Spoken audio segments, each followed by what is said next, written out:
Hey guys, welcome to another episode of the Brokerpreneur podcast. I'm Dr. Ben Spears, the Doctor of Flow. I'm here with the big guy as usual, Matt By. How's it going, Matt? Absolutely fantastic, Ben. Well, Matt, the hurricane has left by the time this comes out. Right. Did you have any damage? No, none at all. Matter of fact, all of Pinellas County and all of Florida was not even touched. Okay, I like it. Right, Yep. It dissipated out in the Gulf. Right. So, Matt, what are we talking about today?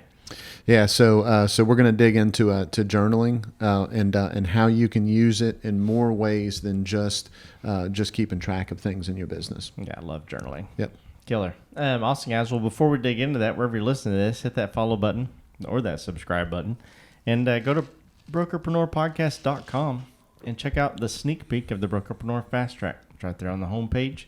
Just put in your email address, click that little button. It may sit there and spin for a second. Give it a second. It will open up a video that will allow you, bless you, man. Thank you. That will allow you to, take a little 6-minute tour of what it is that Matt and I do to help brokerages grow. So, Matt, journaling's lame. Okay. Right? It's for losers, right? No. No. So I just sneezed, and so it reminded me, right? So it's a emotional anchor. But we had a friend. We were taking a friend's 3-year-old. We picked her up in the car. My daughter was a little bit older than that. This is the younger sister of a friend, and we're picking her up from school at the same time and everything. That's been a few years back, and this little kid would never talk to me, right? Normally, I know this is going to surprise everybody, but I'm typically a hit with kids.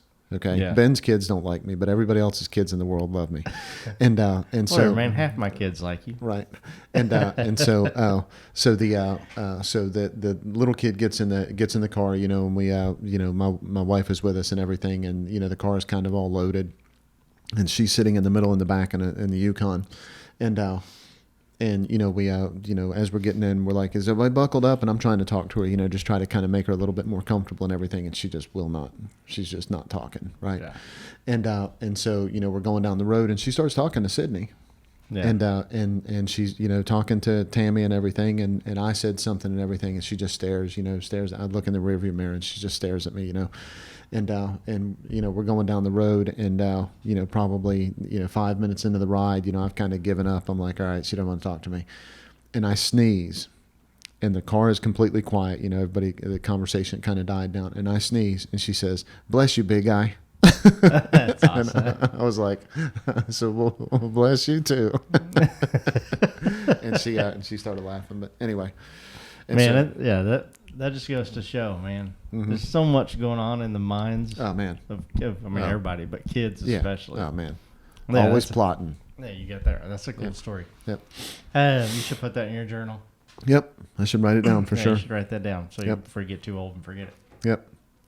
So, Matt, journaling, it's not lame. It's not for losers, guys. It's Yep. for winners, or Yep. we wouldn't be talking about it. Absolutely. There are a lot of benefits of journaling. Yep. One of the biggest is exactly what we were just talking about, and that is just mental clarity. Absolutely. Right? Like sometimes you just got to purge, Mm-hmm. and make some space. Right.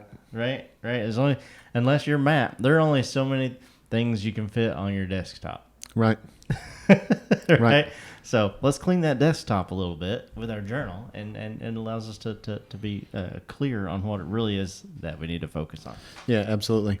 So the mental clarity, what it does is it allows you to kind of take the things that are weighing on you, and it allows you to kind of put them away, for lack of a better way of putting it. Okay. Yep. So I think we all probably kind of know this, right? So what happens? So your reticular activating system in your mind, right? It sees everything around you, Yep. but it filters it. Right. Yes. Okay. So it sees things in your peripheral. It sees everything that's available, but it kind of forces you to focus on things that it feels like are the most relevant. Okay. Well, it's told to do that by your non-conscious brain. Yes. Okay. And so at the end of the day, it takes all of that and it kind of puts it away. It files it. Okay.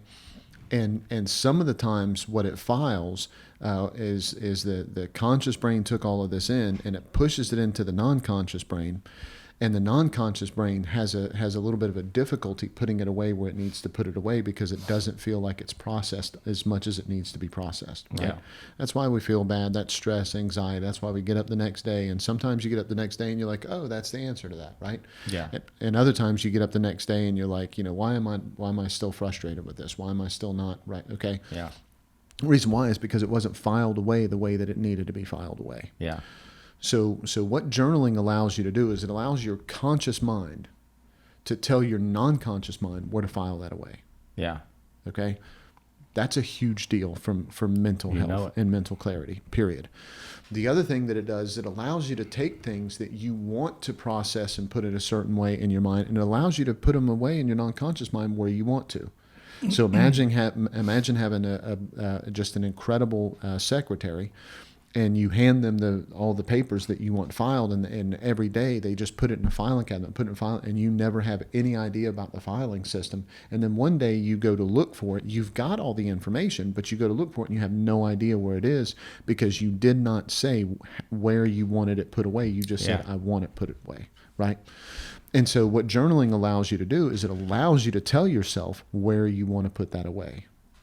Yeah. Okay. And that doesn't mean that you write down, okay, I want to remember this on two, right? Okay. That's not what it means. It means how you feel about it and how you process it and whether you wrote it and the other things that you wrote about it allows you to put it away in your mind a certain way. Yeah. And so that's what we want to make sure we're doing with journaling is to just get some mental clarity that we're filing things away, for lack of a better way of putting it, and that we're making sure that we're filing it away where we want it to be filed away. Yeah. So, it's really easy, right? Not only is it easy, it's fun to go and pick out a journal. Yeah. Right. There's so many different things that you can do, and there's so many different, formats of journals.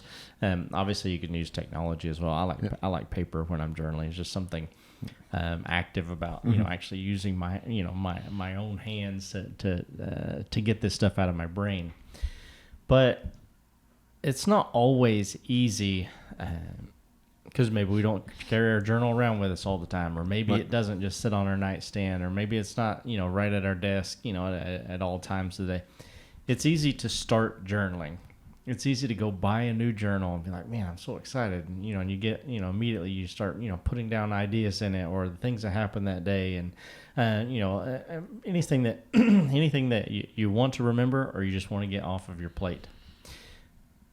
It's difficult a week later to sometimes to still be journaling in that journal.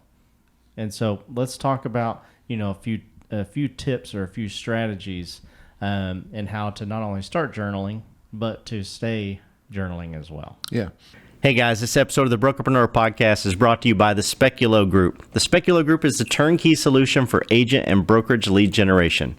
With a focus on generating the highest quality leads from platforms like Google, YouTube, Facebook, and more, the Speculo Group is your one-stop shop to dominating your local market and beyond. Visit their website for more information at thespeculogroup.com. It's important to know why you're journaling. Yeah. Okay, that's probably step one. Yeah. Are you just trying to journal your day? Yeah. Are you trying to be intentional with your focus? Are you trying to generate creativity? Yep. All of those things are different reasons why you could journal. What happens sometimes, I think, is people start for one reason, and then the way they journal changes, and the reason why they started is not why they're doing it, and that's why they stop. Yeah. And so you have to make sure, again, going back to the whole intentional thing, right? Know why you're actually journaling. Know why you're writing things down. Know why you're tracking these things. Yeah. Okay. If you see yourself starting to struggle with what you're journaling, what I'd urge you to do is spend the next day, if you're like, man, I really just didn't feel like doing this today. Yeah. Oh, then I would still make myself do it that day. And then I would just promise myself that the next day I'm going to go back and read some of the stuff that I wrote. Yeah. And so I would spend a little bit of time and read back on some, depending on how you have it set up, whether it's digital or written by hand or whatever.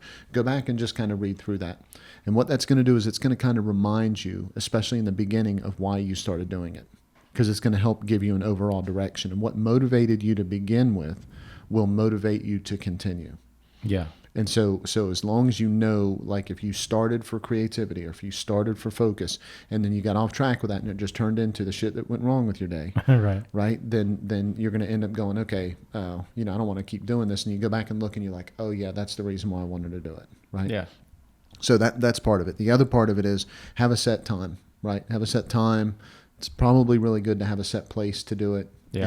And so if you have a reason, you have a set time, you have a set place, all that helps. When I say a set time, I would urge that it's not 8 a.m. Yeah. Okay. It's before you look at your phone in the morning.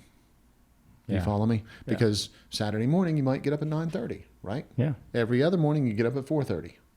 And so if you get up and the first thing out of your out of your head, okay, well I missed it today. I'm 4 hours late because I slept in for whatever reason that I slept in. You're giving yourself a pass on that process of mentally waking up the way that you need to wake up. I think morning is absolutely the best time to do it, okay, because your brain is in a whole different place and all that kind of stuff.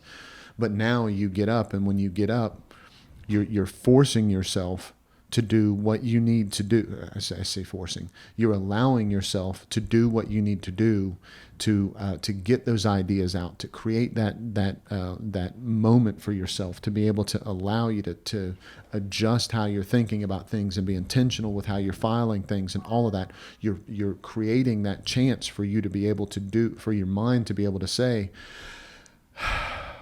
yeah, take a deep breath. That's right. And relax and just kind of put it all away. Yeah. If you do it in the morning also, that allows you the rest of your day, you're going to feel, especially the more often you do it, you're going to feel better and different about your day because you started it off in a certain direction. And when you started off in that direction and you've kind of cleared things up and you know what intention you have, at that point, you're going to be able to go, okay, I know where I'm going. I know what it is that I'm trying to accomplish. I know what it is that I'm trying to make happen. Now I just need to execute it.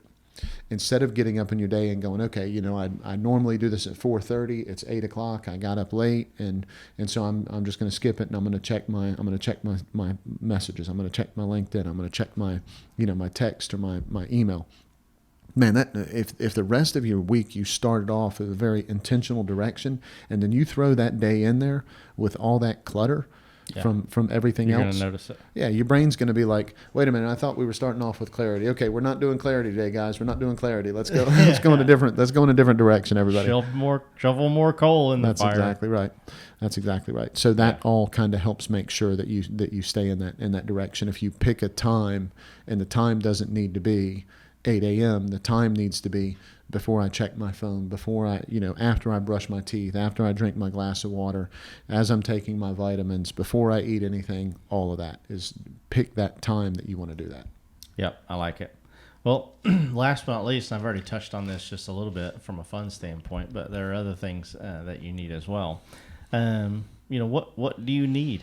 What materials, what items do you need to actually be effective journaling? Touch on that for just a second. Yeah, I think probably the smartest way of doing this is to look at your personality. Yeah. Yeah, go back and look at your personality and say, okay, what kind of person am I? And am I somebody that, if I depending on what personality test you take, there's going to be a propensity. Some people are going to want to write, right? Yeah.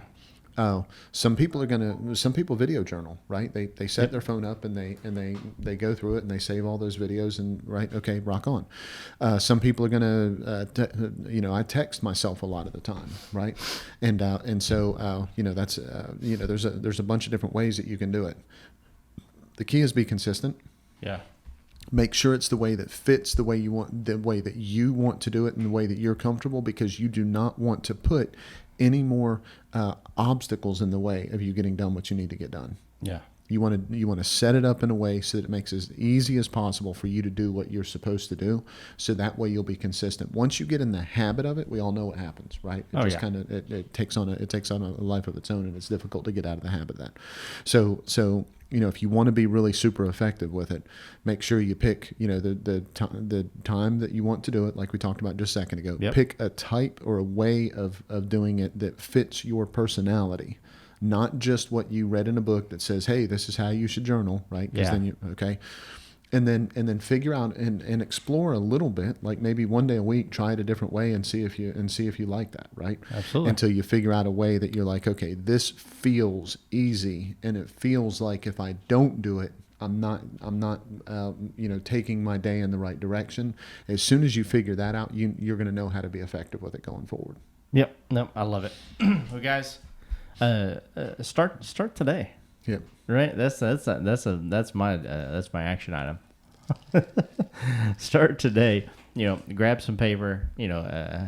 Pull up to your keyboard. Whatever it is that you want to do. Yep. Voice record it. Yep. Right. If you just you got one of those voices that's just like, man, I should be on the radio. Right. Right. Not like my voice. Right. Not like. Then do it that way. However you want to do it, but make sure that you start today. Second thing, if you're listening to this on iTunes, Spotify, Stitcher, Deezer, any of those platforms, make sure you hit that follow button. If you're watching us on YouTube, hey, how's it going? Hit that red subscribe button for me and smash that like button. Hit that bell right beside it to get notified every time we drop a new episode. Go to brokerpreneurpodcast.com. Check out all the cool things Matt and I have to help you grow your brokerage, no matter what phase or stage of the business that you're in. Matt. Yep. I'm going to journal about this episode. All right. I love it. Right. Today we talked about journals. Yeah. Journal. Right. It's like Dear Diary. Dear Diary. That's not how Matt starts his. I start mine, Dear Diary, for one reason and one reason alone. Tell them why that is, Matt. Because I just want to be part of your win.